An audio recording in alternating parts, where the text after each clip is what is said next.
On October 25, 1415, the fate of a kingdom would be decided on a muddy field in northern France.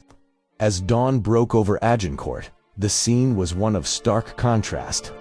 A vast, confident French army, resplendent in heavy plate armor, stood poised for what they believed would be an easy victory. Facing them was a much smaller English force, haggard and depleted by disease and a long campaign. King Henry V's army was a fraction of the size of their enemy, but they possessed a quiet, desperate resolve, standing firm as the rain turned the freshly plowed earth into a treacherous quagmire. Knowing they couldn't withstand a direct cavalry charge, the English prepared their ground with grim ingenuity. The core of their army, the humble longbowmen, began their crucial work. With powerful swings, they drove thousands of sharpened wooden stakes into the soft ground before them, creating a deadly, hidden fence. These simple men, with faces etched with determination, were preparing a trap. Their stakes, angled towards the enemy, were designed to impale the charging warhorses, turning the French army's greatest strength into its fatal weakness. With a blare of trumpets, the French nobility began their glorious charge. Eager for honor, the heavily armored knights spurred their mounts forward, expecting to crush the English lines in a single, overwhelming assault. But the battlefield itself became their enemy. The horses, weighed down by their armored riders, immediately sank into the deep, sticky mud.